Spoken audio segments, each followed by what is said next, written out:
Nkechi stood nervously outside the big glass building of Juma Holding. Her hands were shaking. She had already gone for 4 interviews in the last 3 months, and nothing had worked out. Her family was depending on her.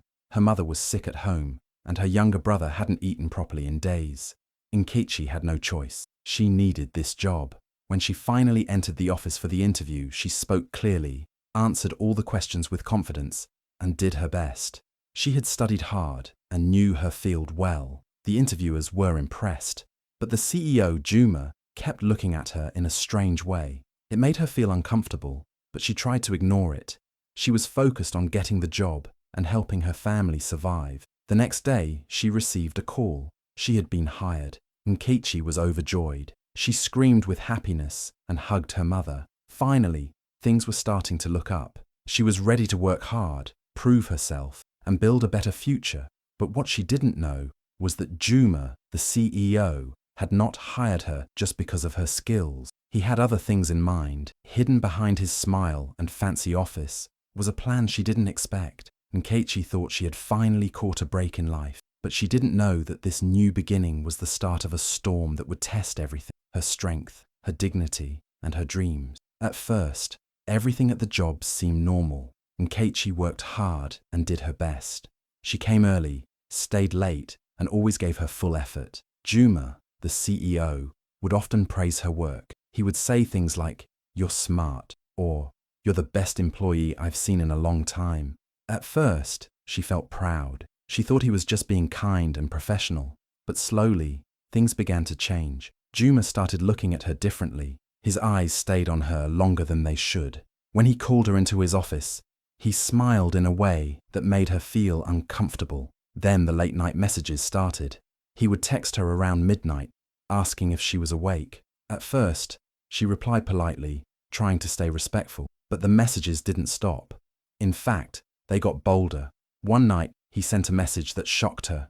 "Dinner. My place. Tonight." Nkechi sat in silence, staring at her phone. She felt her heart race. She didn't know what to say. She finally replied, "I'm sorry, sir. I can't." She thought he would understand and move on. But instead, he replied with just a laughing emoji. That small message made her stomach turn. Something didn't feel right. The next morning, she got dressed like usual and went to work. But when she reached the office building and tried to scan her access card, the gate didn't open. She tried again. Nothing. Confused, she asked the security guard. He looked at his tablet, then looked up at her and said, "You've been terminated. Effective immediately." Nkechi froze. "What? There must be a mistake," she said softly. But the guard just shook his head. "I'm sorry. I'm just doing my job." She stood there, her heart broken, her mind spinning. She had done nothing wrong.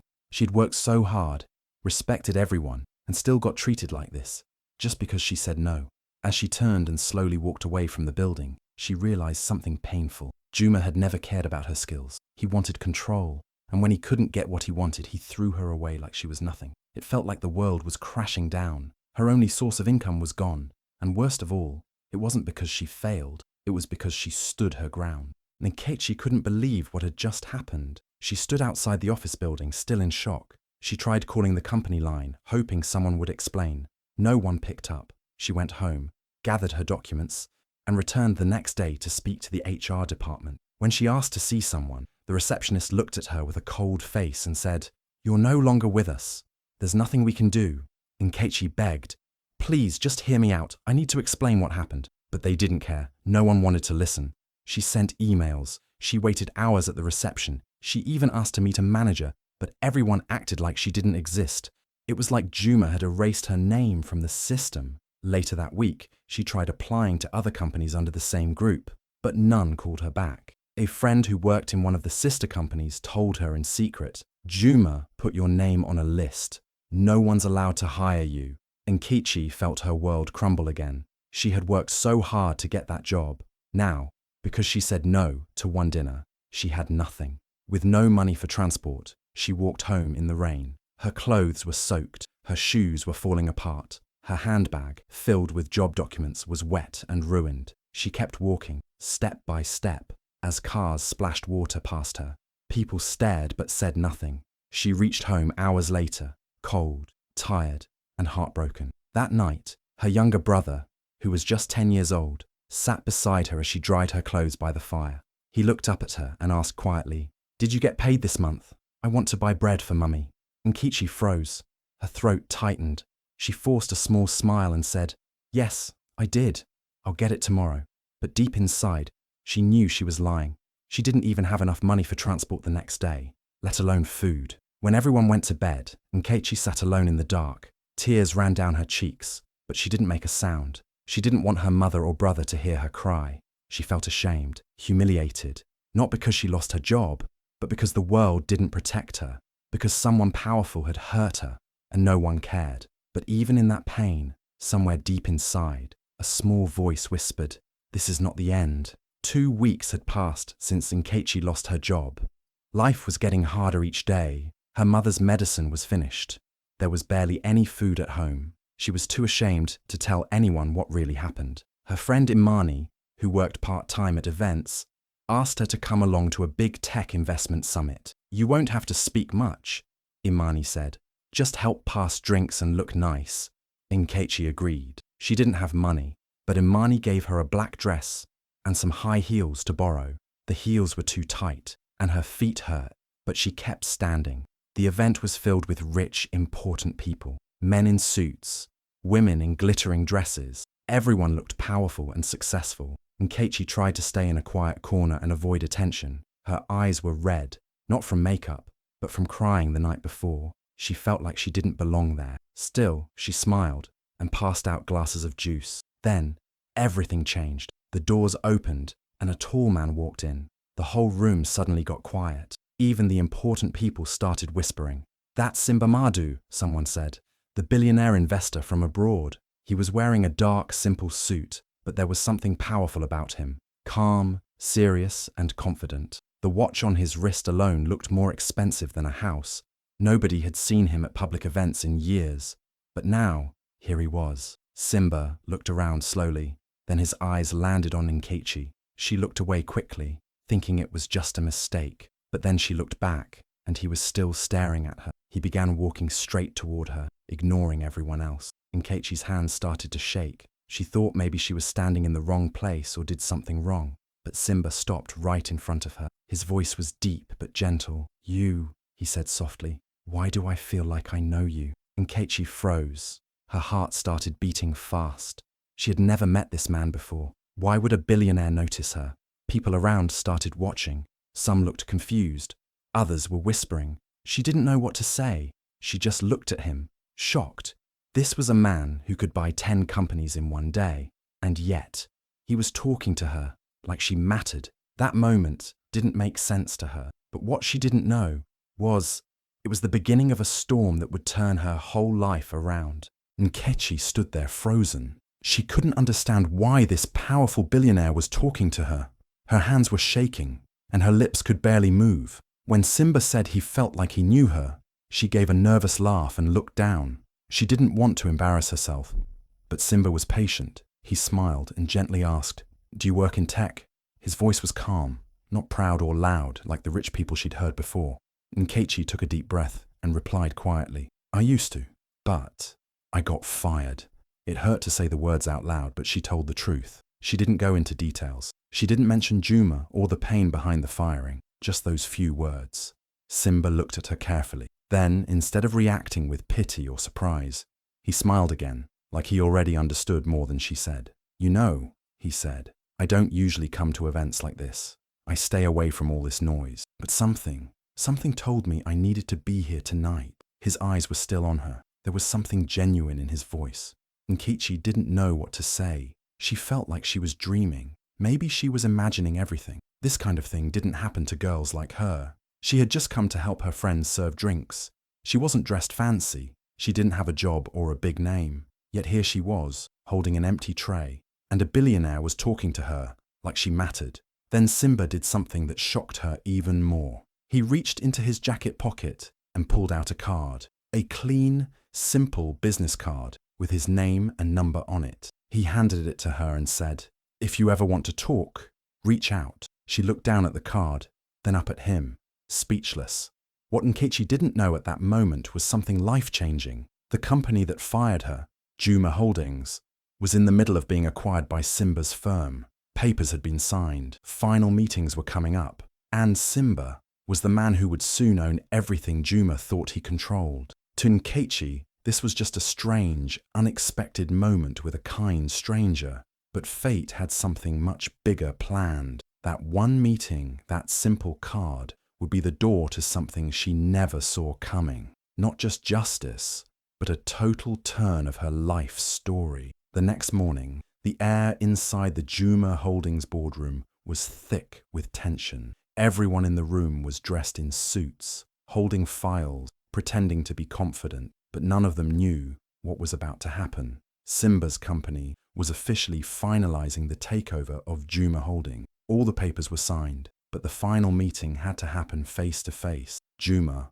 walked in like a king. He wore his most expensive suit, with his usual proud smile. He thought he was untouchable. He thought he was going to impress the new owners, and maybe even keep some control. He had no idea what was waiting for him. Then, the door opened again, and Simba walked in, calm, powerful. He didn't need to speak to show he was in charge. But that wasn't the shock. Sitting beside Simba was Nkechi. She looked different, not because of her clothes, but because of her confidence. Her eyes no longer held fear. Her shoulders were straight, and her silence was louder than any words. Juma's smile froze. His eyes locked on her. He couldn't hide his shock. His mouth dropped slightly before he forced out the words, "What is she doing here?" Everyone turned to look. Simba didn't blink. He didn't hesitate. He looked Juma straight in the eye and said, "She's my wife." The room went quiet. Juma looked like he had been slapped. He couldn't believe what he'd just heard. The same woman he fired, the same woman he tried to embarrass and destroy, was now the wife of the man who just bought his entire company. Nkechi didn't speak. She didn't have to. Her presence said it all. The humiliation Juma planned for her had returned to him, multiplied. The tables had turned in a way no one could have expected. Juma tried to speak again, but no words came out. His power, his pride, his fake confidence, all disappeared in that moment. Everyone in the room now knew the truth. He had messed with the wrong woman. Simba remained calm. He turned to the board, continued the meeting like nothing had happened, but everyone could feel it. This wasn't just business. This was justice. Nkechi sat still, watching quietly. She didn't smile. She didn't gloat.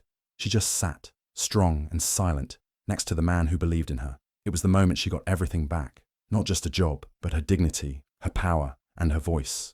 And the man who tried to break her, he was now working for her husband. Juma let out a fake laugh, trying to act like everything was fine. He looked around the boardroom, hoping someone would laugh with him, but no one did. The room stayed silent. Then Simba calmly reached into his folder and pulled out some papers. He placed them on the table one by one, each one heavier than the last. First, he showed Nkechi's termination letter. Everyone saw the signature at the bottom, Juma's. Then came her performance reviews. They were excellent. She had been one of the best in her department. There was no reason to fire her. And finally, the messages, late-night texts from Juma, messages with compliments that slowly turned into pressure. Everyone saw the pattern. It was clear what had happened. The room went completely quiet. The board members looked at Juma with shock. Some were angry. Others looked ashamed. Simba's voice cut through the silence, calm but powerful. "She was fired for rejecting his advances," he said, looking directly at the board. "And that is why I'm not just buying this company. I'm rebuilding it." Gasps filled the room. People started whispering. The board, the senior staff, even Juma's own assistant looked shaken. This wasn't just a business deal anymore. It was a public truth, and no one could deny it now. Juma sat frozen in his seat. His face was pale. His empire, his power, his reputation, it was all slipping through his fingers, and there was nothing he could do to stop it. He had once thought he could ruin Nkechi quietly, without anyone noticing. But now, the entire board knew the truth. And worse, it had come from the new owner himself. Nkechi sat quietly beside Simba, not saying a word. She didn't have to. Her truth had been heard, loud and clear. In that moment, Juma's entire kingdom started to crumble. His lies, his abuse of power, his pride, all exposed in front of the very people he had once controlled. Simba stood tall, not just as a billionaire or a CEO, but as someone who chose justice over silence. And the message was clear. The days of powerful men using fear to silence others were over. And Nkechi? She wasn't just a woman who got her job back. She became the voice for every woman who had been hurt and silenced. And this was only the beginning. As everyone started leaving the boardroom, Juma quickly followed Simba down the hallway. His steps were fast, his voice shaky. "Simba, please." "It wasn't serious," he said, trying to force a nervous smile. "It was just a joke. She was never even serious about the job." Simba stopped walking and turned slowly to face him. His eyes were calm, but the look on his face made Juma freeze. "A joke," Simba repeated quietly. "You think firing her, blacklisting her, and sending her home in tears was a joke?" Juma opened his mouth, but no words came out. He looked like a man who had just realized he had stepped off a cliff. Simba didn't shout. He didn't even raise his voice. But what he said next cut deeper than any loud insult. "You humiliated my wife," he said firmly. "You stole her peace. You tried to destroy her future." He took a step closer, his voice still calm but full of power. "Now I'm taking everything you value and giving it to people who actually deserve it." The hallway went silent. A few people standing nearby stopped to listen, their eyes wide. They had never seen Juma so small, so powerless. Juma's lips trembled. He looked like he wanted to fall to his knees, but Simba had already turned and walked away, not giving him another second. Juma stood alone in that hallway, surrounded by people, but completely empty inside. The company he once controlled, the respect he used to demand, the power he held over others, all of it was gone. And the worst part, he knew he had brought it on himself. There was no one to blame this time. Not HR, not his assistant, not the board, not even enkay. It was him. He had taken advantage of his position, thinking no one could touch him. But now, everything he had built was slipping away, and there was nothing he could do to stop it. As Simba disappeared around the corner, people began whispering, not about Simba, but about Juma. "Did you hear what he did to that girl? He messed with the wrong woman. He's finished."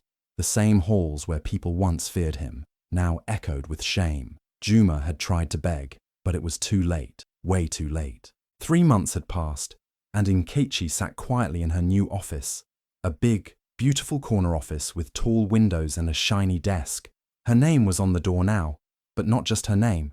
It came with a powerful title, Vice President of Talent Innovation. She stared at it for a moment every morning, still in disbelief at how far she had come. Not long ago, she had stood in front of this same building, shaking, begging for a chance. She had walked in as just another hopeful woman needing a job. But now, she walked in with confidence. People greeted her with respect. No one looked down on her. No one dared to speak carelessly or treat her like she didn't belong. Because now, she was the one signing the papers. She had the final say on who got hired and who got fired.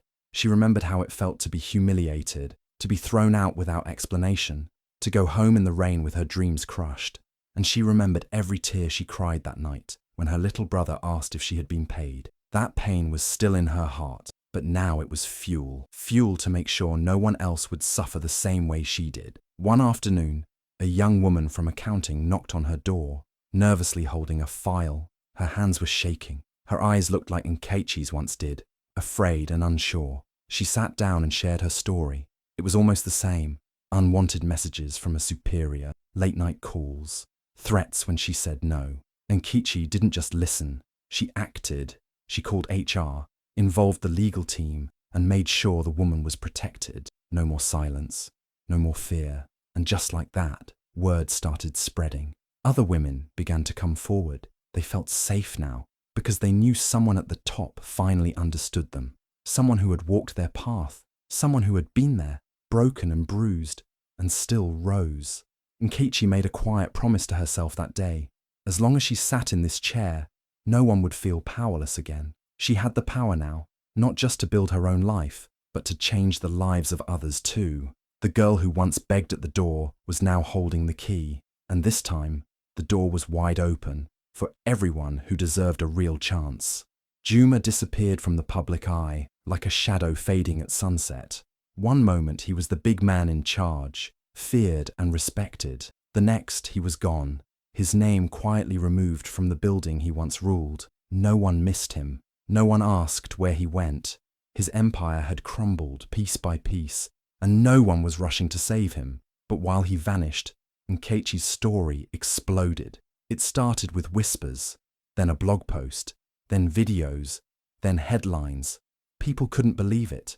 The same girl who had once begged for a job was now running the very company that kicked her out. And she hadn't done it with anger or revenge. She didn't scream. She didn't fight dirty. She simply stood tall, stayed quiet, and let the truth do the talking. She became a symbol, not just for women, but for anyone who had ever been silenced, overlooked, or pushed aside. People watched her and felt hope because she had lost everything and then gained something even greater. Not just a job, not just an office, but real power, real change, and real respect.